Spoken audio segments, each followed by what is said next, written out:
Happy new year. Hello नमस्कार दोस्तों, mono finance channel पर आपका स्वागत है।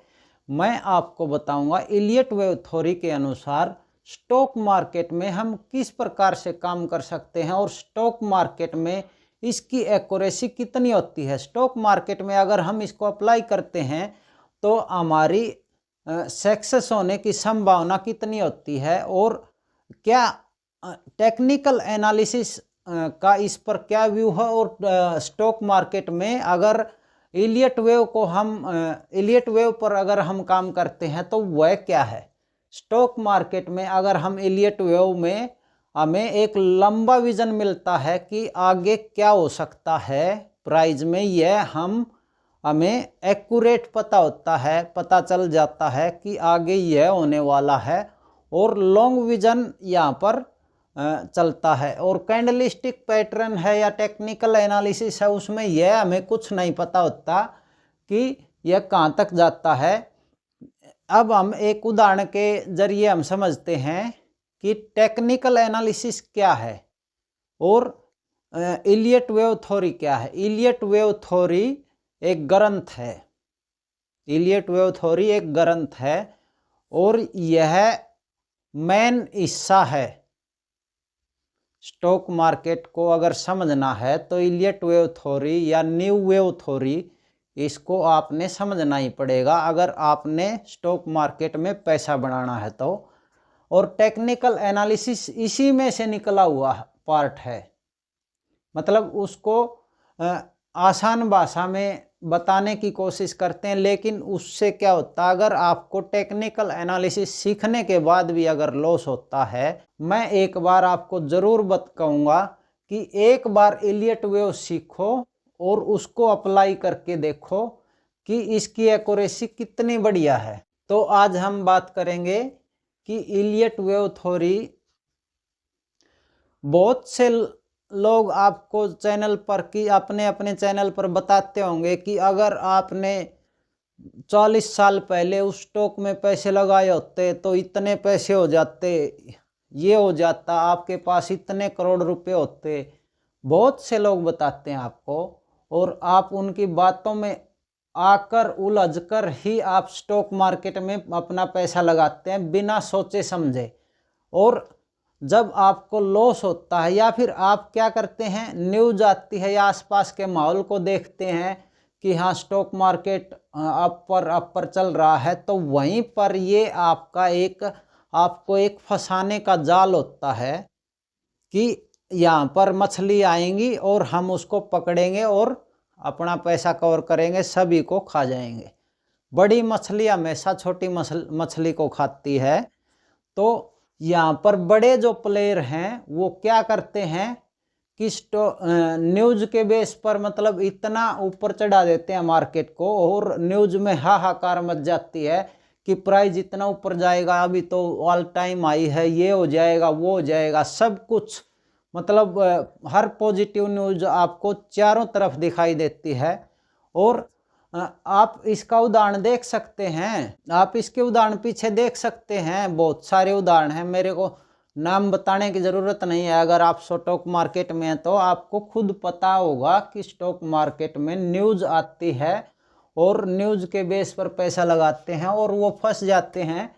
वहीं से करेक्शन शुरू होता है, थोड़े दिनों के बाद आपका पैसा कहाँ लगता है, आपका पैसा लगता है यहाँ पर, आपका पैसा यहाँ पर लगता है टॉप पर। और जब यहाँ से प्राइस आता है नीचे तो आप फंस जाते हैं, या तो लॉस कवर करते हैं या फिर लॉन्ग टर्म इन्वेस्टर बन जाते हैं। और जब आपका भाव आता है तब आप निकल जाते हैं और तब जब वो भाव आता है तो वहाँ से प्राइस और भी ज़्यादा ऊपर जाता है। यही आपकी और सबकी दिक्कत होती है। और रही बात अब उनकी जो बताते हैं कि 40 साल पहले अगर आपने 40-50 साल पहले आपने इस स्टॉक में इतने पैसे लगाए होते तो आप इतने करोड़ रुपए होते, तो आप उनसे पूछो कि सर क्या आपने लगाए थे इतने पैसे इस स्टॉक में, या फिर आपके आसपास में किसी ने पैसे लगाए थे, या फिर आपके रिश्तेदार या फिर रिलेशन में कोई भी है, उसने अगर इसमें पैसे लगाए हैं तो आप मेरे को बता सकते हैं, हमें ज्ञान दे सकते हैं कि हाँ हमने यहाँ पर पैसे लगाए थे और आज हमारे पैसे इतने हो चुके हैं और आप दिखाओ, तभी हम मानेंगे। अगर आपको यह सिर्फ क्या है, मैथमेटिक्स है, मैथ से उन्होंने कैलकुलेशन किया कि यहाँ पर 10,000 रुपये लगाए होते तो इतने पैसे हो गए, वो चार्ट पर दिख रहा है कि प्राइस यहाँ से यहाँ पर पहुँच गया है, ये कोई लॉजिक थोड़ी है वहाँ पर। अगर ये, या तो फिर ये बताओ आप कि वहाँ पर आपने अगर 40 साल पहले पैसे लगाए थे, यहाँ पर ये पैटर्न बन रहा था, XYZ जो भी है यह पैटर्न बन रहा था, और आज इस स्टॉक में वही पैटर्न बन रहा है, और इतने साल के बाद इस स्टॉक में आपके पास इतने पैसे होंगे। या तो आप लॉजिक दो, स्पष्ट दो कि यहाँ पर आप पैसे लगाओ और इतने पैसे हो जाएंगे कन्फर्म, बताओ तो। या फिर आप डाइवर्सिफिकेशन के द्वारा बताओ कि इन स्टॉक में उठाओ और आपके पैसे इतने हो जाएंगे। कोई लॉजिक और उदाहरण के साथ आप बताओ कि वहाँ पर यह पैटर्न बना था।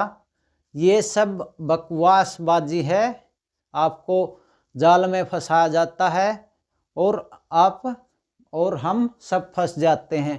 अगर आपने सिस्टेमेटिक और सही ढंग से समझना है स्टॉक मार्केट को, तो आपने क्या सीखना पड़ेगा, इलियट वेव थ्योरी या फिर न्यू वेव ही सीखना पड़ेगा। क्योंकि 1930 में इलियट वेव थ्योरी बनाई गई थी और आज भी वो मार्केट में काम कर रही है।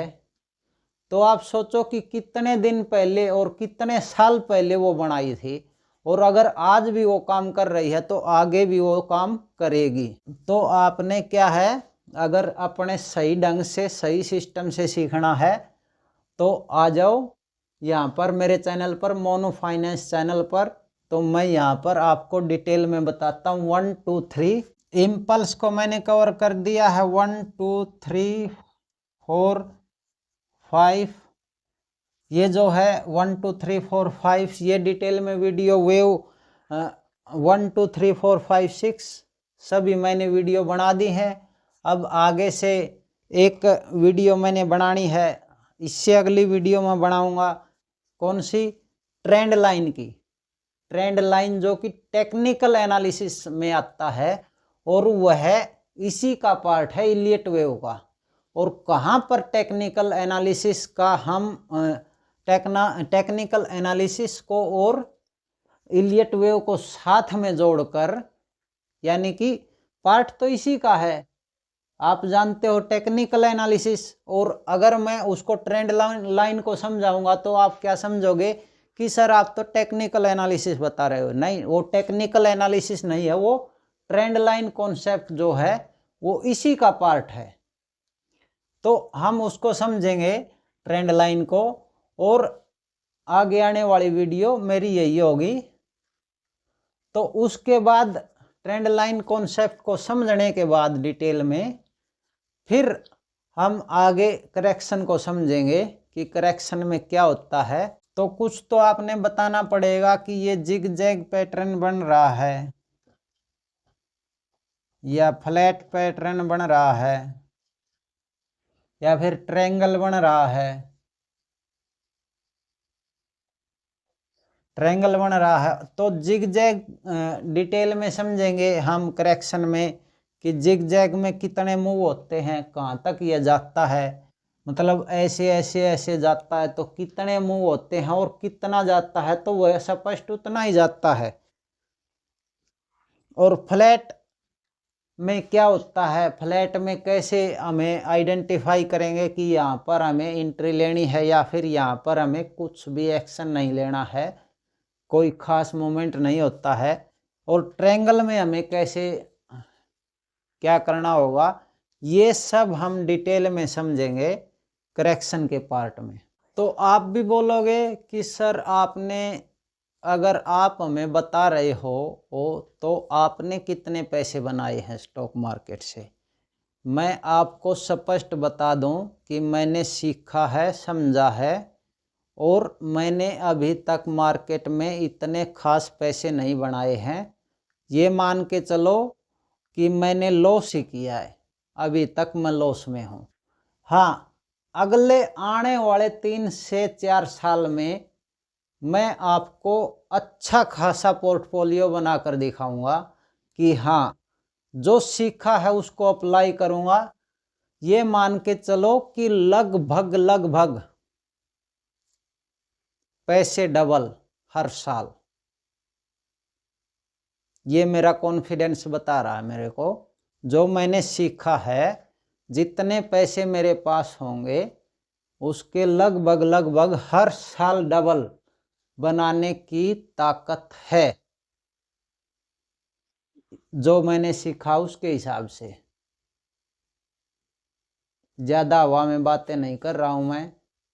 लगभग मैंने हर साल डबल कहा है, तो 50% तो बनेंगे, ये कन्फर्म है। और आने वाले 3 साल के बाद मैं इसी चैनल पर आपको दिखाऊंगा कि हाँ, ये मेरे पैसे हैं और इतने मैंने पैसे कमाए हैं और इतना मेरा पोर्टफोलियो है। आपको खुद यहाँ पर दिखाऊंगा इसी चैनल पर। आपके सवाल बहुत होते हैं, सवाल पूछना जायज़ है आपका कि आपने पैसे कितने कमाए हैं। मैं आपको एक बात और बता दूं कि जब आप सीखते हैं, समझते हैं कोई चीज़, आप कोई भी कोर्स करते हैं, मैंने कोर्स किया, तो क्या मैं कोर्स में पैसे कमाऊंगा या मेरे पैसे लगेंगे? सीधी सी बात है, पैसे लगेंगे, कमाई तो बाद में होगी। कोई भी डॉक्टर बनता है, कोई भी सीए बनता है, या फिर कोई भी व्यक्ति मतलब वकील बनता है, तो वो ये बताओ, जब वो कोर्स कर रहा होता है उस समय पैसे कमाता है या पैसे घर से लगाता है? आप खुद ये कमेंट में बताओ कि वह खुद पैसे कमाता है उस समय या खुद घर से पैसे लगाता है। तो मैं अभी भी सीख रहा हूँ, तो आप सीधी सी बात समझो कि मैं अभी पैसे कमा रहा हूँ या कमा लिए हैं, या फिर मैं पैसे अभी तक लगा ही रहा हूँ सीखने में। तो आइए सब अपने साथ मिलकर सीखते हैं। मैं भी सीखता हूँ, आपको भी सिखाता हूँ।